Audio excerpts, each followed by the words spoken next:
Hello, everyone, and welcome back to another episode where we dive deep into real conversations, real emotions, and of course, real English. I am your host, Tom, and as always, I am joined by the wonderful Ria.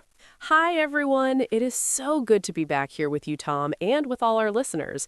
I am really excited for today, although I have to admit, when you told me the topic we are discussing today, I felt a little bit of a knot in my stomach. I think that is a very natural reaction, Ria. Today, we are talking about something that every single human being on this planet has felt at some point, but we rarely talk about it openly. We're talking about feeling lost in life.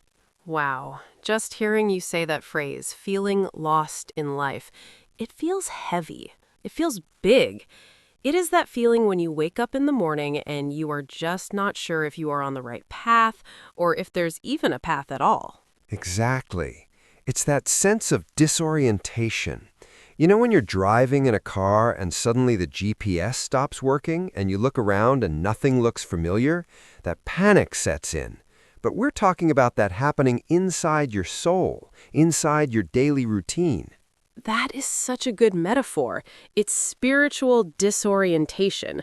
I think for our listeners learning English, this is also a very relatable feeling regarding language. You study for months, maybe years, and suddenly you feel like you are not moving forward. You feel stuck. We are definitely going to touch on that connection to English learning later in the episode. But first, let's talk about the life aspect. Ria, have you ever gone through a period where you genuinely felt lost? Oh, absolutely. I think the biggest one for me was right after university. I spent almost 20 years of my life in the education system.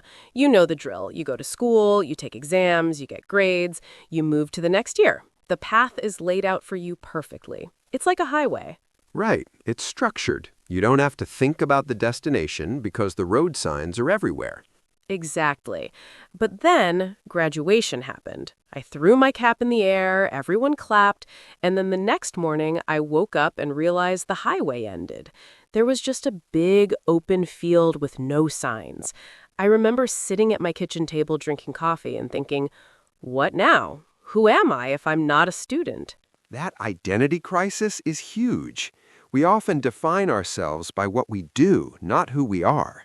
I had a similar experience in my early 30s.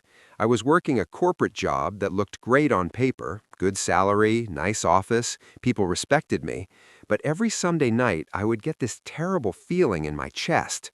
The Sunday Scaries? Worse than the Sunday Scaries, it was like a Sunday sorrow. I felt like I was acting in a movie that I didn't write.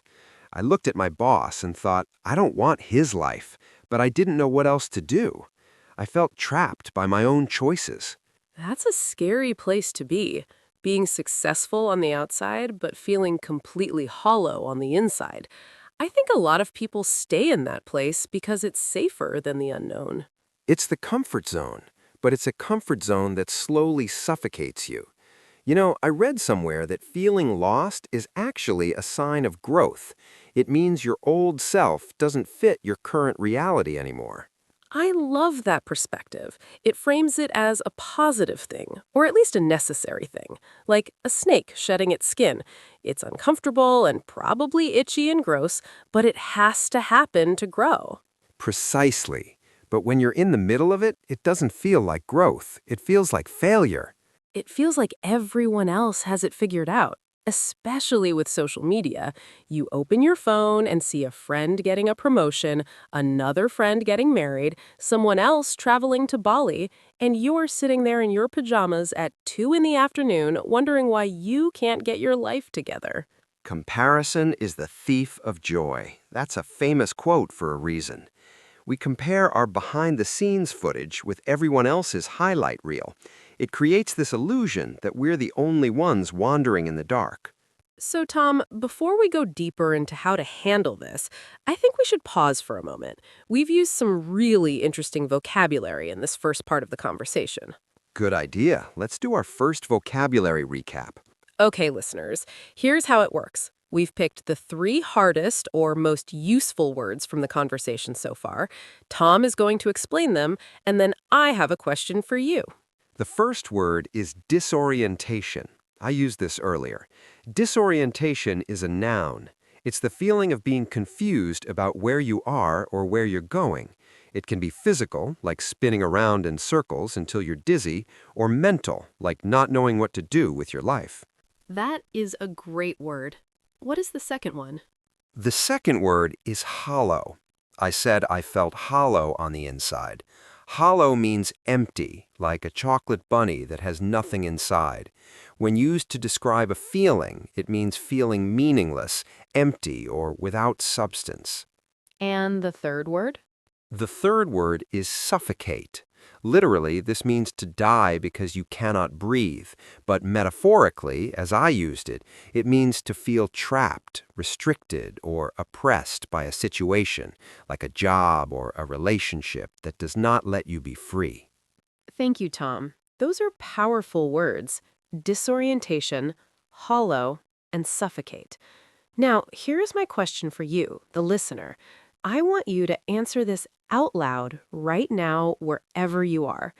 Have you ever felt hollow, even when things looked good on the outside? Say your answer in a full sentence. Take a second to think about that. It is a deep question. Okay, moving on. Tom, let's talk about the pressure.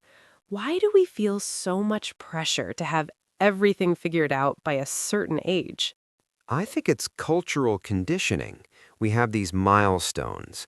By 25, you should have a career. By 30, you should be married. By 35, you should own a house. These are arbitrary numbers, but society treats them like deadlines. They really are arbitrary. Life is not linear. It's not a straight line from A to B. It's messy. It loops back. Sometimes you have to go backward to go forward. That is the truth. Think about Colonel Sanders, the guy who started Kentucky Fried Chicken. He did not franchise KFC until he was 62. Vera Wang did not enter the fashion industry until she was 40. If they had felt lost and gave up at 30, we would not have their contributions today. That is so inspiring. It reminds me that we are all on our own time zones. You cannot be late for your own life. You are exactly where you need to be. But Tom, how does this relate to learning English? Because I know our listeners sometimes feel very lost in their language journey. Oh, it's the exact same emotional process. We call it the intermediate plateau. The intermediate plateau. That sounds like a geographical location where dreams go to die.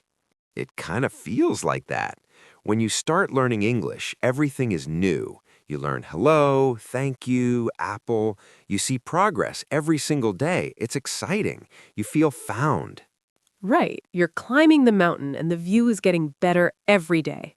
But then you reach a level where you can communicate. You can understand most of this podcast, but you do not feel fluent. You make the same grammar mistakes. You can't find the perfect word. You study for a month and feel like you haven't improved at all. That's the plateau. That's feeling lost in the language. I hear this from students all the time. They say, Ria, I've been listening to podcasts for a year, but I still freeze when I try to speak. I feel like giving up. And just like in life, when you feel lost in English, the worst thing you can do is stop walking. When you're lost in the woods, if you sit down and curl into a ball, you stay lost. You have to keep moving, even if it's slowly. So the feeling of being lost in English is actually a sign that you're moving from a basic learner to an advanced user. It's the growing pains of fluency. Exactly. You're shedding the skin of a beginner. It's uncomfortable. You're aware of your mistakes now. A beginner is not aware of their mistakes. An intermediate learner knows they're making mistakes, and that hurts. But that awareness is necessary to fix them. That is such a crucial distinction. Awareness hurts, but awareness heals. It's like when you have a messy room. When you turn on the lights, it looks terrible because you can see the mess, but you can't clean it until the lights are on. I love that analogy. Feeling lost means the lights are on. You're looking at your life or your English and seeing the mess. That's actually the first step to fixing it. But it's hard to stay motivated when you're in that mess. What did you do when you were in that corporate job, feeling hollow? How did you get out of that fog? It wasn't a sudden explosion. It wasn't like the movies where I quit my job in a dramatic scene and walked out. It was small, quiet changes. I started listening to myself. I started asking myself, what do I actually enjoy? Small steps, that's key. I realized I loved talking to people. I loved teaching. I loved language. So I started doing a little bit of that on the weekends. I volunteered. I realized that action cures fear. You can't think your way out of feeling lost. You have to act your way out. Action cures fear. I need to write that down on a sticky note and put it on my mirror, because when I'm lost, I tend to overthink. I sit in my head and spin scenarios. What if this happens? What if I fail? Analysis paralysis. We analyze so much that we become paralyzed. We do nothing. And doing nothing is the only way to guarantee you stay lost. So, for our English learners, if they are feeling lost, they should not just study more grammar books. No, they should do something different. Change the method. If you're bored with textbooks, watch a movie. If you're tired of listening, try writing a diary. If you're scared of speaking, record a voice note for yourself. Just change the action. Shake things up. It brings the energy back.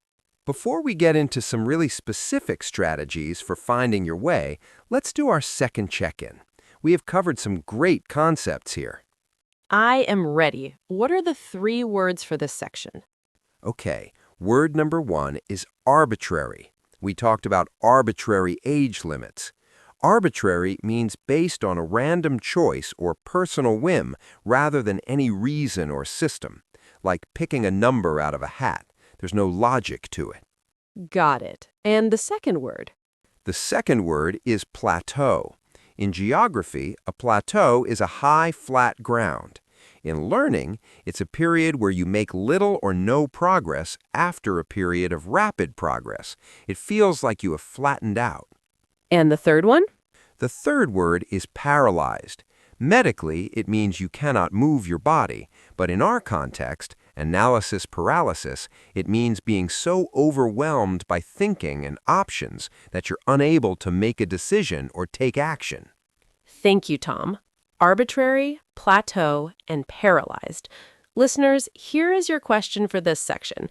I want you to be honest. Is there an area in your life or in your English learning where you feel paralyzed right now? What is stopping you from moving? Say it out loud. Speaking your fears out loud takes away their power.